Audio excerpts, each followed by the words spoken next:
What is, in your opinion, the most important fighting principle and why? So the most important fighting principle, in my mind, I think it really comes down to, at the highest of levels, understanding, managing, and then funneling the opponent into the distance you are most comfortable in. So what I mean by that is, in MMA, probably for ease of illustration, there's 4 or 5 distances depending how you look at it. There's kicking, punching, clinch, which consists of elbows, knees, headbutts type thing, throws, and then obviously ground fighting. So those would be 4 or 5 distances depending how you interpret clinch. Um, so whoever can understand all of those and how to win those transitions, so from kicking to punching, punching to clinching, etc., who can manage those and control the most and funnel them to where they're most comfortable. So some practical examples would that be of those would be, say, if I'm a wrestler and you're a striker, I want to get you into a wrestling distance, so it'll be clinch or takedown or ground fighting. If I'm a Brazilian Jiu-Jitsu specialist, I might want to take you down, pull guard, some similar. So whoever can close those gaps, um, by gaps I mean the distance, and control it, and then ultimately funnel the fight or guide the fight into the distance where they maximize their chances of winning, versus where the opponent's chances of winning minimize over time. So again, if you're a striker and I'm a grappler of some kind, I want to close the distance, wrap you up, overhooks, underhooks type things, where I take away your distance, where you can maximize your power of hitting. So that would be, the old physics formula, F equals m times a, which is mass times acceleration. So if I have your arm wrapped, you simply will not develop enough acceleration over distance. So I'm controlling that fight. Some of the practical examples that come to mind of some of my favorite fighters probably are the ones that understand all the distance, have a really wide and overall understanding of the game, but can funnel people to different aspects. From purely grappling perspective, my good friend and someone I spent some time training with and traveling and coaching with is Craig Jones. Almost regardless who he's fighting or the size of the opponent or type of the opponent, you pretty much know what he's gonna do, which is leg lock you or take your back.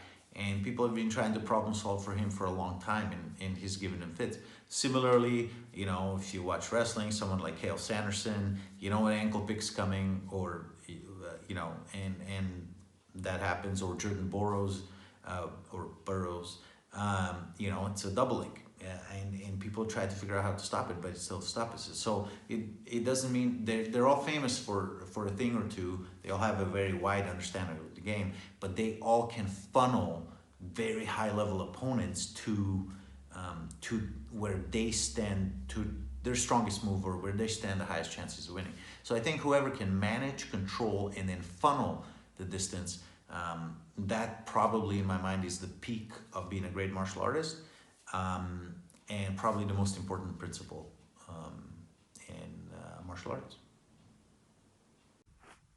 Gregor, you are undoubtedly a leg lock specialist because this is what you do when you are doing Brazilian Jiu Jitsu the 10th Planet Way.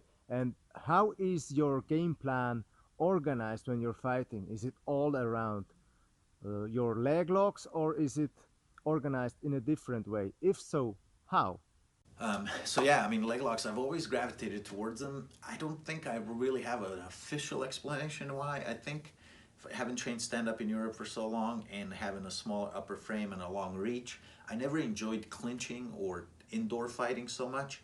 And I think that got brought up to another level when I moved to the United States, because I didn't have wrestling. So I would always find myself underneath an opponent, trying to like put my feet and my frames in between to create distance and get it back to standing. And so but where I distinctly remember I was onto something was when I was rolling in gi as a white belt, and I accidentally reaped an opponent's leg, and the black belt stopped the class, continued to lecture and humiliate me in the series of rolls after. So I figured, wow, if there's such a skill gap and such a disparity there, and that's a reaction I caused, I must be onto something.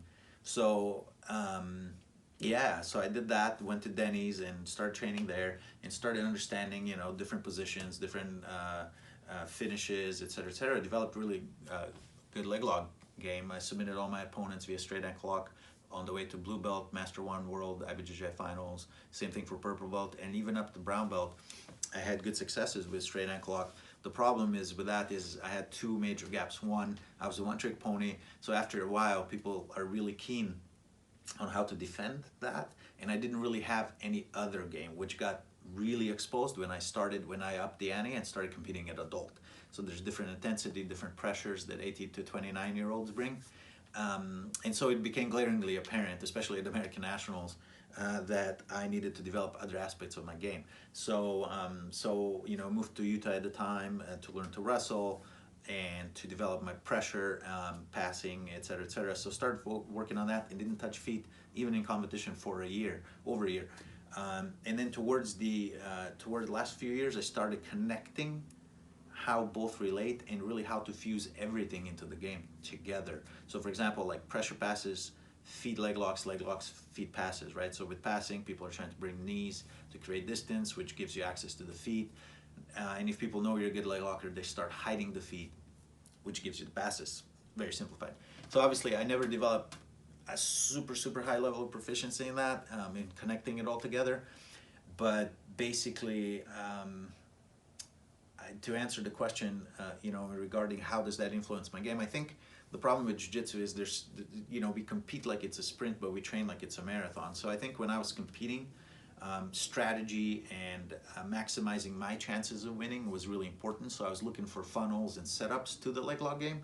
But as a coach, as a lifelong martial artist, someone that wants to do this when I'm 50 or 60, my training goals are also built around my accumulation of knowledge, my understanding of my weak positions, my other positions. So I also put myself at a handicap, and there'll be periods of months or weeks where I'm spending doing just a particular technique or two or three, or understanding a particular position. So I think competitively, yeah, I did gravitate towards leg locks, and that was my strategy, and that was also, it influenced my training at the time. But when I'm training for something else, or just for myself, I like to explore as widely. So I would like to say that leg locks are my focus, but also other areas are my focus as well. It just depends on what am I pursuing at a time. So. So